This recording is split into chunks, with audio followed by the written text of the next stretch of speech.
এবার গরমকে পিছনে ফেলে প্রচণ্ড গতিতে এগিয়ে আসছে ভারী বৃষ্টি। গত কয়েকদিন ধরে অসাদিশা গরম থাকলেও এবার কিন্তু আবহাওয়ার পরিবর্তন ঘটতে চলেছে বাংলার বুকে। কিন্তু ঠিক কোন এলাকায় আবহাওয়ার পরিবর্তন ঘটবে এবং কোন দিকেই বা ভারী বৃষ্টি হবে তা নিয়ে এই ভিডিওতে আপনাদেরকে বিস্তারিতভাবে জানিয়ে দেব। আপনি ভিডিওটি অবশ্যই শেষ পর্যন্ত দেখবেন। ভিডিওটি ভালো লাগলে একটি লাইক করবেন, আর এইরকমই লেটেস্ট ও হেল্পফুল ভিডিওগুলি সবার প্রথম দেখার জন্য আমাদের চ্যানেলটিকে সাবস্ক্রাইব করে পাশের বেল আইকনটি বাজিয়ে দেবেন। চলুন এক নজরে দেখে নেওয়া যাক। উইকেন্ডে ফের দুর্যোগ এবং দুর্ভোগ বাড়বে উত্তরবঙ্গে। দুর্যোগের আশঙ্কা রয়েছে শনি ও রবিবার নাগাদ 200 মিলিমিটারেরও বেশি বৃষ্টিপাত হতে পারে। সঙ্গে ধস নামার আশঙ্কাও রয়েছে পার্বত্য এলাকায়। শনি ও রবিবার দার্জিলিং, কালিম্পং, আলিপুরদুয়ার, কোচবিহার, জলপাইগুড়িতে অতি ভারী বৃষ্টির কমলা সতর্কতা জারি করা হয়েছে। দক্ষিণবঙ্গেও আজ একাধিক জেলায় বৃষ্টির পরিমাণ কিছুটা বাড়বে। বৃষ্টির সম্ভাবনা বেশি থাকবে পূর্ব পশ্চিম বর্ধমান, বীরভূম, মুর্শিদাবাদ এবং নদিয়া জেলায়। সেই সঙ্গে ঘন্টায় 50 কিলোমিটার বেগে ঝড়ো হাওয়া বইতে পারে।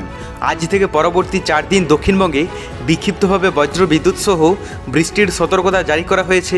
তবে বেশি দাপট থাকবে পূর্ব পশ্চিম বর্ধমান, বীরভূম, মুর্শিদাবাদ এবং নদিয়া জেলায়। কলকাতায় বিগত কয়েকদিনের তুলনায় আজ কিছুটা কম থাকতে পারে বৃষ্টির পরিমাণ। সকাল থেকে আংশিক মেঘলা আকাশ থাকবে, মাঝে মাঝে পরিষ্কার আকাশ হয়ে যাবে। রোদ উঠলেই গরম এবং অস্বস্তি বাড়বে। তো এরপর আমরা যদি লাইভে আপডেটটা দেখে নিই, প্রথমে আমরা যদি আজ সকালের দিকে পশ্চিমবঙ্গের দক্ষিণবঙ্গের এলাকাগুলোর কথা বলি, তো এখানে কলকাতা থেকে শুরু করে দক্ষিণবঙ্গের প্রত্যেকটি জেলার আবহাওয়া পরিষ্কারই দেখতে পাওয়া যাচ্ছে। শুধুমাত্র এখানে সমুদ্র উপকূলবর্তী এলাকার মধ্যে হলদিয়ার কাছাকাছি এলাকাগুলোতে হালকা ইফেক্ট থাকবে, বাদবাকি বেশিরভাগ এলাকার আবহাওয়া পরিষ্কারই দেখতে পাওয়া যাচ্ছে। উপরের দিকের কথা বলতে গেলে দার্জিলিং থেকে শুরু করে কালিম্পং, কার্শিয়ং, জলপাইগুড়ি, আলিপুরদুয়ার, কোচবিহারে হালকা থেকে মাঝারি মানের বৃষ্টির সম্ভাবনা রয়েছে। আর এদিকে যদি বাংলাদেশের কথায় চলে আসি, সমুদ্র উপকূলবর্তী এলাকাগুলোতে হালকা ইফেক্ট থাকবে। এখানে চট্টগ্রাম, ফটিকছড়ি, মানিকছড়ি, মহেশখালী, কক্সবাজার। আর এদিকে যদি সমুদ্র উপকূলবর্তী এলাকাগুলোর কথা বলা যায়, বরগুনা, পটুয়াখালী, তো এই সমস্ত কয়েকটি সমুদ্র উপকূলবর্তী এলাকা আছে যেগুলোতে মোটামুটি দুর্যোগপূর্ণ আবহাওয়া ঢুকছে, যার ইফেক্টটা বিশেষ করে এগুলোতে কিন্তু পড়বে। কিন্তু ভিতরের এলাকার মধ্যে বিক্ষিপ্ত হারে বৃষ্টি হবে। যদিও পাবনা থেকে শুরু করে রাজশাহী, ঢাকা, মাদারীপুর, কুমিল্লা এগুলোতে মোটামুটি পরিষ্কার আবহাওয়া থাকবে। কিন্তু এখানে সিলেট থেকে শুরু করে ময়মনসিংহ, মৌলভীবাজার, বালুরঘাট, গাইবান্ধা, রংপুর এই সমস্ত এলাকাগুলোতে কিন্তু ভারী বৃষ্টির সম্ভাবনা দেখতে পাওয়া যাচ্ছে। দুপুরের দিকে আপডেটটাও দেখে নেব আমরা। তো দক্ষিণবঙ্গের কথা বলতে গেলে সকালের দিকটাতে বেশিরভাগ এলাকার আবহাওয়া পরিষ্কার থাকলেও দুপুরের দিকে বিক্ষিপ্ত হারে বৃষ্টি দেখতে পাওয়া যাচ্ছে। যদিও চন্দ্রকোনা, খড়গপুর, চাকুলিয়া, বর্ধমান এগুলোতে মোটামুটি পরিষ্কার আবহাওয়া থাকবে। তবে এখানে কলকাতার আশেপাশের এলাকাগুলোতে হালকা ফুলকা বৃষ্টি হতে পারে। সেই সঙ্গে আসানসোল, দুর্গাপুর, বাঁকুড়া, পুরুলিয়া, জামশেদপুর, উপরের দিকের কথা বলতে গেলে বহরমপুর, মুর্শিদাবাদ এই সমস্ত কয়েকটি এলাকা আছে যেগুলোতে হালকা থেকে মাঝারি মানের বৃষ্টির সম্ভাবনা দেখতে পাওয়া যাচ্ছে। এরপর আমরা উত্তরবঙ্গের আপডেটটাও দেখে নেব। তো দার্জিলিং থেকে শুরু করে কালিম্পং, কার্শিয়ং, জলপাইগুড়ি, আলিপুরদুয়ার, কোচবিহারে বৃষ্টির সম্ভাবনা রয়েছে সকালের মতোই দুপুরের দিকটাতেও। আর এদিকে বাংলাদেশের কথায় আমরা যদি চলে আসি, সমুদ্র উপকূলবর্তী এলাকাগুলোতে ভালো ইফেক্ট থাকবে এবং ভিতরের এলাকার মধ্যে 80-90% এলাকাতে কিন্তু বৃষ্টির সম্ভাবনা দেখতে পাওয়া যাচ্ছে। এক্ষেত্রে যদিও ভারী বৃষ্টির সম্ভাবনা সেই রকমভাবে নেই, তবে হালকা থেকে মাঝারি মানের বৃষ্টি হবে। তবে এর মধ্যেও যে সমস্ত এলাকাগুলোতে বৃষ্টির সম্ভাবনা অনেকটা অংশে কম দেখতে পাওয়া যাচ্ছে, তার মধ্যে এখানে চুয়াডাঙ্গা, পাবনা, ময়মনসিংহ এই কয়েকটি এলাকা আছে যেগুলোতে বৃষ্টির পরিমাণ অনেকটা অংশেই কম থাকবে। দেখুন এই মুহূর্তে আমরা যদি বঙ্গোপসাগরের আবহাওয়াটা দেখে নিই, তো বঙ্গোপসাগরের এই অংশে দুর্যোগপূর্ণ আবহাওয়া রয়েছে এবং এর ইফেক্টে বিশেষ করে বাংলাদেশের দিকেই ঢুকছে।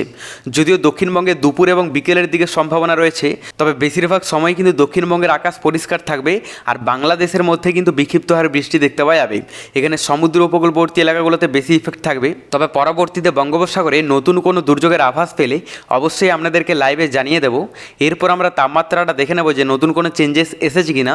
আজ দুপুরের দিকে আমরা যদি দক্ষিণবঙ্গের তাপমাত্রাটা দেখে নিই, তো এখানে কলকাতা থেকে শুরু করে দক্ষিণবঙ্গের প্রত্যেকটি জেলাতেই 32 থেকে 34 ডিগ্রির মধ্যেই থাকবে, মানে খুব একটা অস্বস্তিভাব থাকবে না। আর উত্তরবঙ্গের কথা বলতে গেলে দার্জিলিং, কালিম্পং, কার্শিয়ংয়ে 23 ডিগ্রি দেখতে পাওয়া যাচ্ছে। পাশাপাশি জলপাইগুড়ি, আলিপুরদুয়ার, কোচবিহারের তাপমাত্রা থাকতে পারে 31-32 ডিগ্রির মধ্যে। বাংলাদেশের কথা বলতে গেলে সমুদ্র উপকূলবর্তী এলাকা এবং ভিতরের এলাকার মধ্যে বেশিরভাগ এলাকার তাপমাত্রা থাকতে পারে 32 ডিগ্রি থেকে শুরু করে 33-34 ডিগ্রি পর্যন্ত। তবে ঢাকাতে একটু বেশি থাকবে 35 ডিগ্রি সেলসিয়াস। এরপর আমরা রাতের দিকে তাপমাত্রাটাও দেখে নেব। তো এখানে কলকাতা এবং দক্ষিণবঙ্গের বেশিরভাগ এলাকার তাপমাত্রা থাকতে পারে 29 থেকে 31 ডিগ্রির মধ্যে। উত্তরবঙ্গের কথা বলতে গেলে দার্জিলিংয়ে এখানে 21 ডিগ্রি দেখতে পাচ্ছে। পাশাপাশি কালিম্পং, কার্শিয়ং দার্জিলিংয়ে 23 ডিগ্রি থাকবে। আর এদিকে জলপাইগুড়ি, আলিপুরদুয়ার, কোচবিহারের তাপমাত্রা থাকতে পারে 26-27 ডিগ্রির মধ্যে। বাংলাদেশের কথা বলতে গেলে সমুদ্র উপকূলবর্তী এলাকা এবং ভিতরের এলাকার মধ্যে বেশিরভাগ এলাকার তাপমাত্রা থাকতে পারে 27 ডিগ্রি থেকে শুরু করে 28-29 ডিগ্রি পর্যন্ত। তবে পরবর্তীতে বঙ্গোপসাগরে নতুন কোনো দুর্যোগের আভাস পেলে অবশ্যই আপনাদেরকে লাইভে জানিয়ে দেব।